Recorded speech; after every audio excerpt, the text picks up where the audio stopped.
옆에 있는 성도들에게 이렇게 인사합시다. 왠지 당신은 잘 될 것 같습니다. 아멘. 좋은 일이 일어나게 될 줄 믿습니다. 이전에 이런 말이 있었습니다. 못생겨도 괜찮아.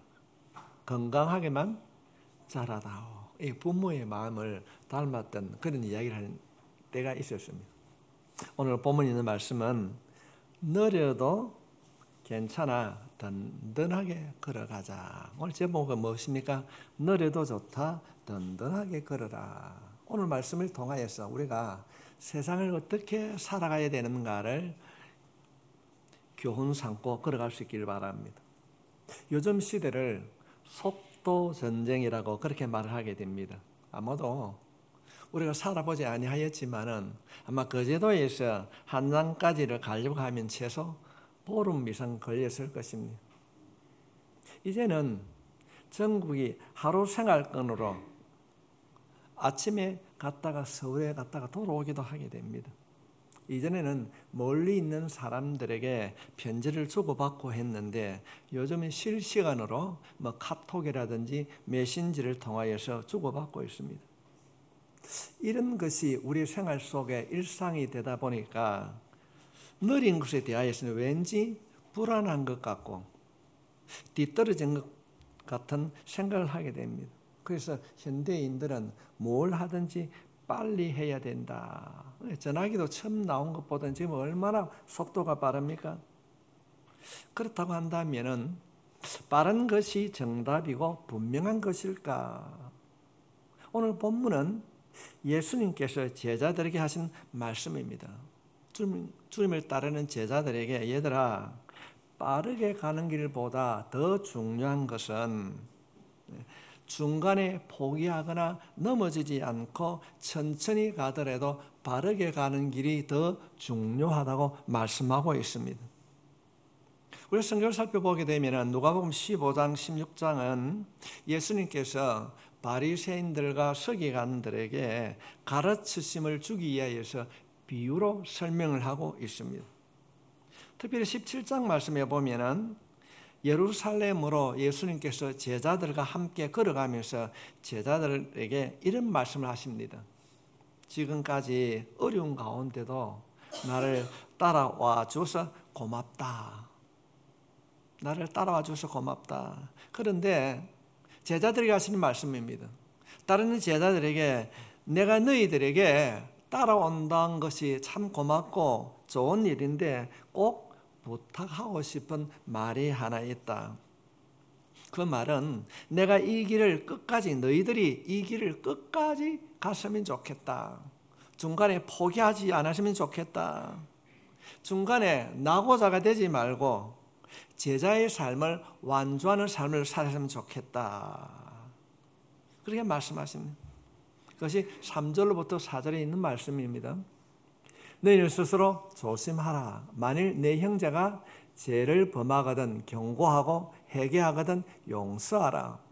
만일 하루에 7번이라도 내게 죄를 짓고 7번 내게 돌아와 내가 회개하노라 하거든 너는 용서하라 하시니라. 지금 주님께서는 끝까지 나를 따라와 주었으면 좋겠다. 완주했으면 좋겠다. 그것이 바로 제자의 삶이라고 말씀하시면서 제자들에게 그 길을 걸어가기 위하여서는 스스로 조심해야 된다. 그렇게 말씀하십니다.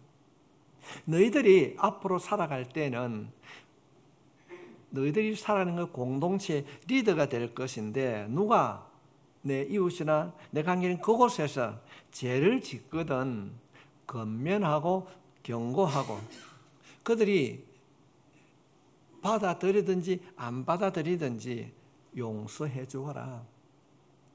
오늘 7번 용서하고 그래도 안 되면 내일도 용서해 주어라. 그렇게 말씀하고 있는 겁니다. 왜 유대인은 7이라는 숫자를 좋아할까요? 한국 사람들은 4라는 숫자를 참 싫어합니다. 유대인들은 지금도 마찬가지로 7이라고 하는 숫자를 완벽한 숫자로 생각하기 때문에 그렇습니다. 여러 교회를 말하기보다는 우리가 요한계시록을 살펴보면 7교회, 모든 교회를 말하고 있습니다. 지금 오늘 예수님이 7번 용서했는데 모든 것 7번만 하라는 것이 아니라 모든 죄를 용서하라고 가르치고 있습니다. 용서라고 하는 것은 어떤 시한을 두고 용서하는 것이 아니라 이번만 용서하는 것이 아니라 무제한 또 용서하고 또 용서하고 끝까지 용서라는 것입니다. 성도 여러분, 누구에게나 사람에게는 약한 부분이 있습니다. 죄라고 하는 것, 우리가 죄를 짓지 말아야지, 욕심 부리지 말아야 하는데도 그 죄와 욕심이 얼마나 잘 찾아옵니까? 언제 찾아오게 됩니까? 우리의 가장 약한 부분을 통하여 들어오게 됩니다. 돈 문제에 약한 사람은 돈에 넘어집니다. 사람들은 모두가 약한 부분이 있는데 그 취약한 부분을 통하여서 죄가 들어옵니다. 그래서 그 약한 부분을 한 번으로 세우거나 채우거나 고치기 어렵습니다. 그래서 그 약한 부분을 인정하고 그것이 건강하게 될 때까지, 완벽하게 회복될 때까지는 많은 시간이 필요합니다. 그때까지 기다려주라는 것입니다. 모든 사람이, 예수를 믿는 모든 사람은 하나님께 돌아오기를 원합니다. 그러나 모든 사람이 다 돌아오지 않습니다. 주님께서 너희들은 이웃을 용서하라. 그런데 용서하지 못합니다. 왜 그런 일들을 못하는가? 과거를 생각하고 용서하지 아니하므로 그가 하나님께 돌아오지 못할 수 있다는 겁니다. 오늘 이 말씀을 통하여서 우리 스스로를 돌아보고 용서하지 못한 것이 있다면 용서하고 돌아오지 못한 자를 손잡을 수 있기를 바랍니다. 우리의 감정과 우리의 지식으로는 사람을 용서할 수 없습니다. 안 됩니다. 아니 어떻게 그를 용서해 줄 수 있는가? 때로는 교회를 힘들게 하고 돌아서서 들어보면 비방하고 그 자를 어떻게 용서할 수 있는가? 하나님께서는 그리 해도 그런데도 용서하라는 겁니다. 그래도 용서해 줘라. 왜냐하면 내가 용서하고 그를 품어줄 때 언젠가 그가 하나님께로 돌아올 것이라는 것입니다. 매일 용서하는 거죠. 우리의 감정으로는 용서할 수 없습니다. 용서할 수 없을 그때, 때는 원망과 불평이 내 마음에 채워질 때 그때 하나님을 생각하고 용서하라는 것입니다. 하나님의 마음을 품을 때에 용서가 가능하다는 것입니다. 현대사회는 개인화가 되어지면서 집단 이기주의가 팽배해질 때에 굉장히 잃어버린 것이 많이 있습니다. 개인화되면서 좋은 점도 있지만 소중한 것을 잃어가는 것들이 너무나도 안타까울 때가 있습니다. 그 중에 하나가 현대인들이 용서를 하지 못한다는 것입니다. 이전에는 용서가 있었습니다. 현대사회로 넘어오면서 민주주의라고 말을 하면서 공정사회라고 말을 하면서도 한 번 실수하게 되면은, 조금 잘못을 하게 되면은 그것이 인터넷상으로 또는 여러 가지 매체를 통하여서 그 사람이 일어설 수 없을 정도로 매장을 시키고 있습니다. 여론몰이를 하고 있는 모습을 우리는 보고 있습니다. 낙인을 찍어버립니다. 용서와 간용을 잃어버린 이 시대에 하나님께서는 오늘 본문에 있는 말씀을 통하여서 너희가 예수를 믿는다고 한다면 너희만이라도 용서와 간용을 베풀라고 말씀하고 있는 것입니다. 사회를 정화시키고 사람을 변화시키는 것은 어쩌면 사랑보다는 품어주고 용서해주는 것일 것입니다. 언젠가 조선일보에 이런 신문이 났습니다. 경로당과 도둑이란 말이 기록이 되었습니다. 그분이 형제 간의 싸움을 통하여서 감옥에 갔다 나왔습니다. 그래서 감옥에 나오다 보니까 정가자라고 하는 명찰이 붙어져 있으니까 취직이 잘 안 됩니다. 그래서 배가 너무 고파가지고 어느 경로당에 들어가서 밥을 훔쳐 먹었습니다. 제가 언젠가 한번 이하로 여러분의 말씀을 드렸습니다. 경로당에 있는 사람들이 보니까 밥이 조금씩 없어지는 거예요. 이 누가 밥을 훔쳐가지? 그래서 파출소에 신고를 했습니다. 그래서 파출소에서 조사를 해보니까 이 사람이 매일 와가지고 경로당에 있는 밥을 훔쳐가는 겁니다. 그래서 그를 붙들어 가지고 이제 조사를 해보니까 그런 가정이 있습니다. 존속 살인으로 인하여서 감옥에 갔다 나왔는데 일자리가 마땅치 않기 때문에 밥을 훔쳐 먹는다는 겁니다. 그래서 거기 있는 그 경찰관이 그를 데려다가 조그만 곳에 경비 직장을 알선해 주었습니다.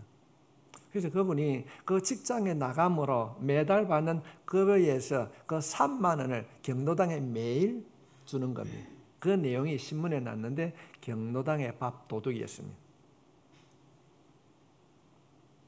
어쩌면 예수님께서 꿈꾸는 세상은 죄를 지었으니까 벌하고 그런 세상보다는 죄 지은 자를 용서해 주는 세상을 꿈꾸고 있을 것입니다. 이것이 바로 하나님이 꿈꾸는 세상일 것입니다. 경로당이 아니라 이런 일들을 교회가 앞장서야 될 줄 믿습니다. 우리의 감정으로는 우리가 이해하기 힘듭니다. 실천하기 어렵습니다. 그러나 우리가 하나님의 마음을 품고 십자가의 사랑을 붙들게 되면 우리들도 그 일을 감당하게 될 줄 믿습니다. 예수님께서 따라온다고 고생했다. 앞으로 걸어갈 그 길에 중단하지 말고 포기하지 말고 끝까지 이 길을 걸어가면 좋겠다고 말씀하시면서 네가 그 길을 걸어갈 때 용서하라는 겁니다. 제자들이 말할 때 그런 이야기를 하게 됩니다. 예수님의 말을 들을 때는 이론적으로는 맞는데 현실은 어렵습니다. 손해를 끼치는 사람을 만나면 보기 싫고 만나기 싫은 사람을 만나게 되면 짜증이 납니다. 그럴 때 제자들이 안 되는데 어떻게 해야 됩니까? 라고 했을 때 제자들이 이런 이야기를 하게 됩니다. 5절 말씀해 보면은 예수님께서는 그런 말씀하지만은 우리는 안 됩니다. 사도들이 주께 여짜오되 우리들에게 뭘 달라고요? 주님은 그런 말씀을 하시지만은 내가 살아보면 그래 안 됩니다. 그렇게 살 수 있도록 큰 믿음을 더하여 주십시오. 우리는 그렇게 살고 싶은데 예수님께서 가르친 그 길을 걸어가고 싶은데 잘 안 됩니다. 그러니까 우리에게 믿음을 더하여 주십시오. 그렇게 말합니다. 그럴 때 주님께서 6절 말씀에 이렇게 말씀하십니다. 주께서 이르시되 너희에게 겨자씨 하나일 만한 믿음이 있었더라면 이 뽕나무들어 뿌리가 뽑혀 바다에 심기었으리라 하였을 것이요 그것이 너에게 순종하였으리라. 지금 제자들은 예수님의 말씀을 듣고 네, 우리가 그렇게 용서하고 그렇게 살겠습니다. 그렇게 살 수 있도록 큰 믿음을 주십시오. 그렇게 요청했습니다. 그럴 때 주님께서는 아니야. 너희들이 가지고 있는 그 믿음으로도 충분히 할 수 있다. 그러시면서 비유로 말씀하고 있습니다. 너희들이 가지고 있는 겨자씨만한 믿음, 아주 작은 믿음, 너희들이 지금 가지고 있는 그 작은 믿음을 가지고도 행할 수 있다는 것입니다. 우리들이 여기서 중요하게 한번 생각해 보아야 됩니다. 사람들은 믿음을 양으로, 질량으로 생각하게 됩니다. 그래서 좋은 믿음은 양이 큰 것으로 생각할 수 있습니다. 그래서 간혹 하나님은 나에게 큰 믿음을 주시옵소서, 믿음을 더하여 주시옵소서, 믿음을 갑절로 주시옵소서, 능력을 주시옵소서. 그러나 성도 여러분, 믿음이라고 하는 것은 엄밀히 말하면 기복적인 것이 아닙니다. 주님이 원하시는 믿음은 분량이 많고 오래 믿고 직분을 가진 믿음이 아닌 것입니다. 예수님을 믿는 믿음, 예수님을 바라보는 믿음. 주님께서는 우리를 바라볼 때 양으로 바라보는 것이 아니라 질적으로 우리를 바라보게 된 줄 믿습니다. 내 믿음이 참된 믿음인가? 극동교회 성도들이 바란 믿음을 가지고 있는가? 많은 믿음의 분량을 말하는 것이 아니라 참된 믿음을 가지고 있는가를 주님이 원하시는 것입니다.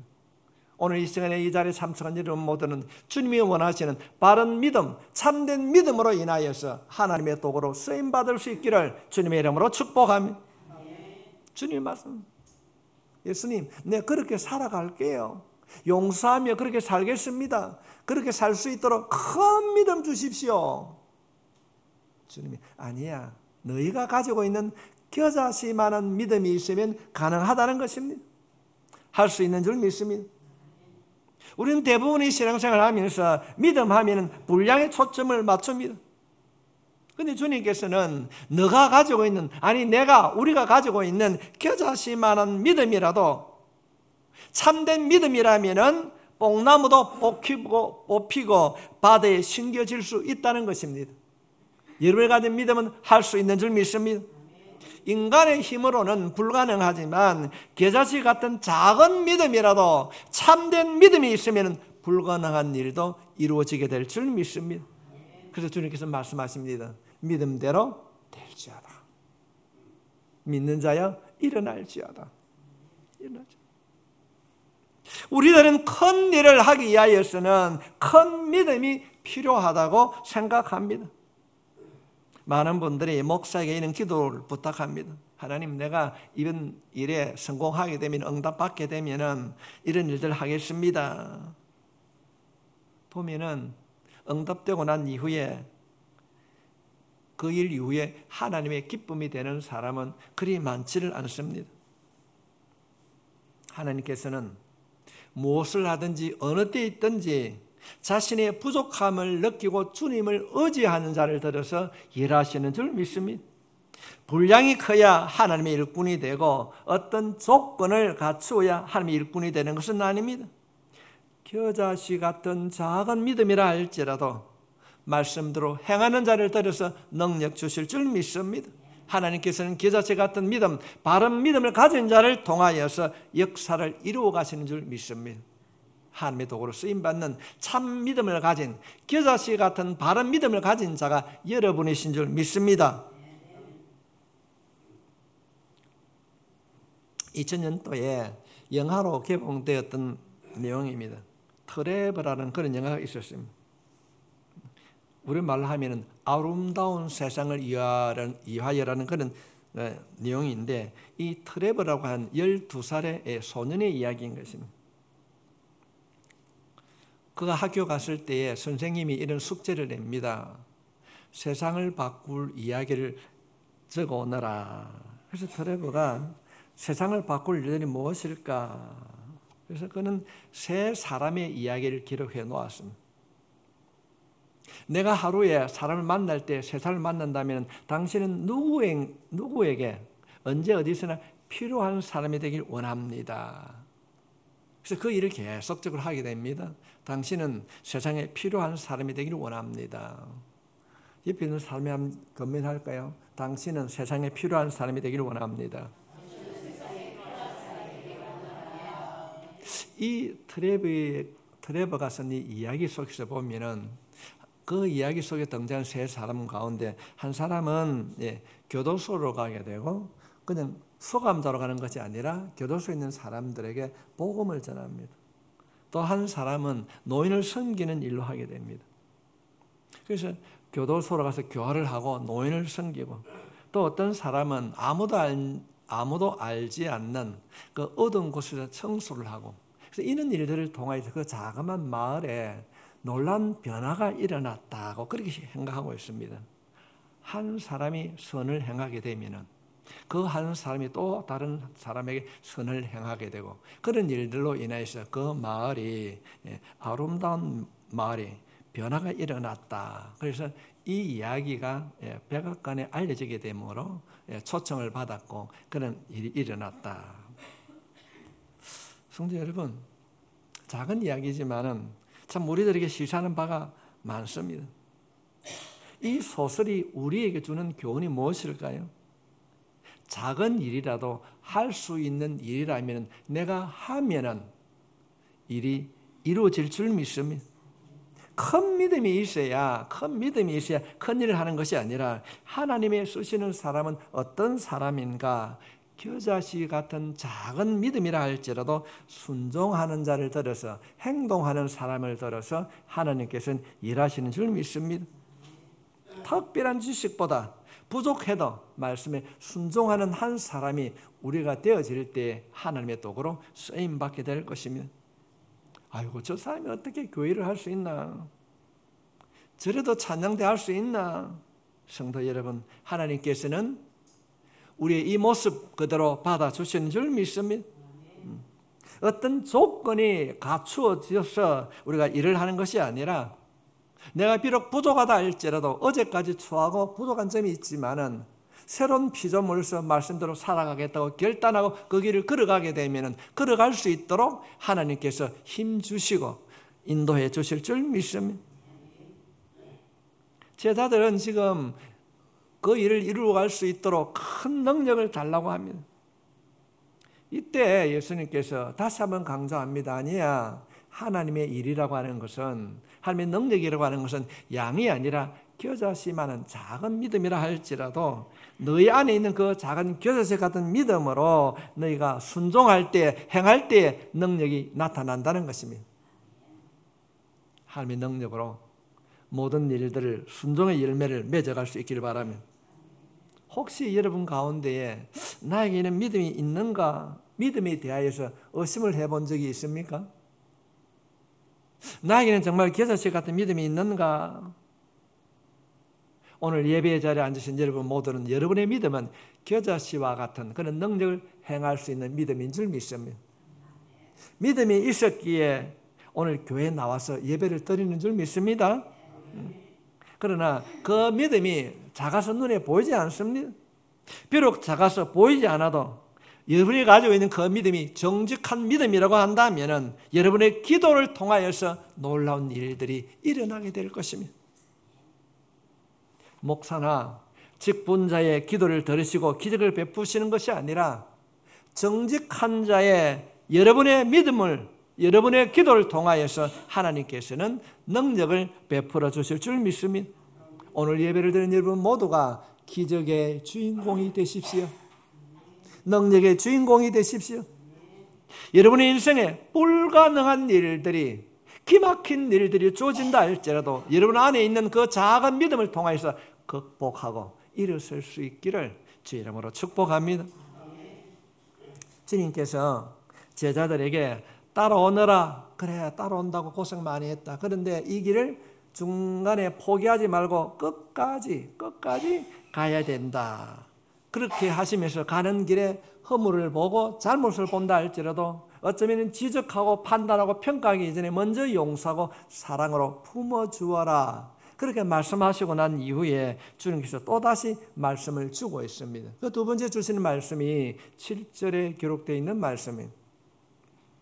너희 중에 누구에게 밭을 갈거나 양을 치거나 하는 중이 있어 밭에서 돌아오면 그 더러운 곳 앉아서 먹으라 할 자가 있느냐? 노예나 종들은 밖에서 온종일 일을 하고 돌아와도 자신을 나타내지 않습니다. 제자들이 말합니다. 너희들이 밖에서 일을 하고 돌아왔는데 밥을 차려주고 그래 할 사람이 있느냐? 노예나 종들은 바깥에서 일을 하고 돌아와서 자신이 밥을 해먹고 그래 한다. 당연한 것을 받아들인다. 그런데 너희들은 10절 말씀에 이와 같이 너희도 명령받은 것은 다 행한 후에 이르기를 우리는 무익한 종이라 우리가 하여야 할 일을 한 것뿐이라 할지니라. 지금 예수님께서 제자들에게 마지막으로 당부한 말씀입니다. 너희에게 맡겨진 일을 감당한 후에 내가 고생했다고, 내가 했다고 그렇게 말하지 말라는 겁니다. 내가 고생했는데 왜 알아주지 않느냐? 하나님 앞에 내가 해야 할 일들 했을 뿐입니다. 그러면서 나는 무익한 종입니다. 한자 용어는 농공행산. 내가 일을 했는데 왜 알아주지 않느냐? 이 일은 내가 했습니다. 그런 말을 하지 말라는 것입니다. 자신의 수고를 자랑하지 말아라. 기독교는 군림하는 종교가 아닙니다. 기독교는 섬기는 종교입니다. 우리들이 복음서를 살펴보면서 제자들은 예수님이 유대인의 왕이 되기를 원하셨습니다. 그래서 서로 수제자가 되겠다고 했습니다. 예수님이 왕이 되면 내가 좀 가까이 있으면 나에게 어떤 일도 일어나지 않겠는가? 그런데 주님께서는 그들의 마음을 아시고 말씀하시는 겁니다. 사람들은 칭찬을 받고 싶어 합니다. 자신이 수고와 자신이 이루어진 일들을 인정받고 합니다. 이것이 본능입니다. 그러나 신앙생활하는 사람들은 조심해야 됩니다. 세상 사람들이 말하는 인지상정이라는 말에 넘어가지 말아야 됩니다. 한 예를 들면 아마 젊은 분들은 다 이해를 하실 것입니다. 조선 중기에 강해군이 쫓겨나고 인조가 왕이 됩니다. 그 사건을 우리는 인조 반정이라고 합니다. 인조를 왕위에 오르게 한 사람이 뒤에 왕이 되고 난 이후에 명단이 쭉 나타나게 됩니다. 그런데 지금 현재 이 인조가 왕이 되고 난 이후에 김유라고 하는 사람이 신하가 있었습니다. 그런데 실제로는 우리가 역사를 살펴보게 되면 이 김유라는 사람은 한 일이 없었습니다. 그런데 약삭 빠르게 사람들을 동원하여서 그가 1등 공신이 되었습니다. 그래서 자기 아들 슬쩍 거기에 끼워 넣었습니다. 그런데 진짜로 강해군이 쫓겨나고 인자가 왕이 오른 일에 주도적인 역할을 했던 사람은 이갈이라는 사람입니다. 후에 이 이갈이 너무 억울한 거예요. 내가 왕을 이렇게 세웠는데 나는 쫓겨나고 엉뚱한 사람이 권력을 장악했다. 그래 너무 억울하니까 이 이갈이라는 사람이 12,000명을 군사를 동원해가지고 왕궁으로 쳐들어옵니다. 그때 그 왕궁에 쳐들어왔을 때 반란을 일으켰는데 우리 역사를 보면 이것이 유활의 난입니다. 그런데 이 난이 평정되고 난 이후에 19일 만에 경성으로 왔지만은 성공하지 못하자 이 일들은 전부 다 숙청을 하게 됩니다. 그럴 때 이들이 도망을 가게 됩니다.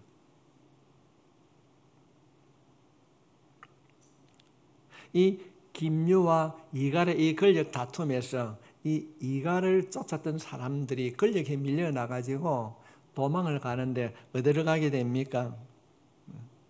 여진족으로 가게 됩니다. 아, 우리가 조선에서는 살 수가 없겠구나. 그래서 그들이 여진족으로 넘어가게 됩니다. 그래서 여진족에 가가지고 여진족의 장소가 되어서 다시 한국을 침입해 들어오는데 그 이야기가 바로 정묘호란입니다. 정묘호란인 것입니다.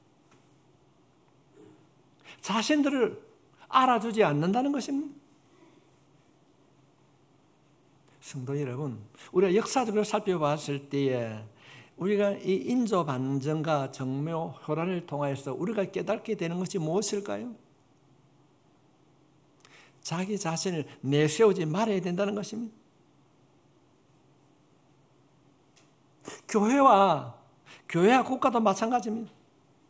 자신들의 의를 드러내는 교만이 싹 트면 교회나 국가도 마찬가지인 것입니다. 오늘 이 말씀을 들으면서 우리 안에 혹시 교만이 있다면 정말로 정리할 수 있기를 바랍니다. 주님이 이면 족하리라고 하는 우리 복음성처럼 주님이 아시면 족한 신앙생활을 할 수 있기를 바랍니다. 여러분, 부부싸움을 왜 합니까? 당신 그렇게 할 수 있어요? 자신을 알아주지 않을 때에 자신의 중심이 되는 순간에 싸움이 시작되는 줄 믿습니다. 그냥 상대방이 이해를 하는 거예요. 뭔 일이 있겠지. 좀 품어주면 되는 겁니다. 성도 여러분, 우리가 주님의 신부로서 교회를 세워갈 때에 덜 중요하고 더 중요한 것이 없습니다. 모두가 다 소중한 사람인 줄 믿습니다. 너는 집사니까 너는 권사니까 아닙니다. 모두가 한 자매요 형제인 줄 믿습니다. 섭섭한 마음이 들면은 아이고 저 마음속에 뱀이 찾아왔는가 보다 내가 기도해야지 이런 마음으로 함께 할 수 있기를 바랍니다. 그래서 우리가 먼저 용서하고 행하는 믿음을 가지고 그들을 가슴에 안고 품어줄 때에 우리 공동체가 여러분의 가정이 행복한 가정, 믿음의 공동체로 거듭날 줄 믿습니다. 우리가 세상을 어떻게 살아갈 수 있습니까? 사람들은 돈이라고 하는 것, 권력이라고 하는 힘으로 살아갈 수 있습니다. 그러나 교회는 믿음이란 자산으로 우리가 살아가야 될 줄 믿습니다. 오늘 예배에 앉아있는 이 믿음으로도 충분히 할 수 있습니다. 이길 수 있습니다. 그 믿음으로 순종하십시오. 그 믿음으로 기도하십시오. 그 믿음으로 주님을 묵상하십시오. 안 될 것 같지만은, 없는 것 같지만은, 그 겨자씨만은 그 믿음, 주님 그 믿음 보시고 여러분을 세워주실 줄 믿습니다. 우리를 바라보시고 우리를 알고 계신 그 주님을 의지하고 중도에 탈락하는 믿음이 아니라 끝까지 인내하고 그 길을 걸어가는 그 믿음을 통하여서 마지막 때 주신 그 의의 면류관, 약속의 면류관을 붙들고 살아가는 여러분 모두가 되시기를 주님의 이름으로 축복합니다.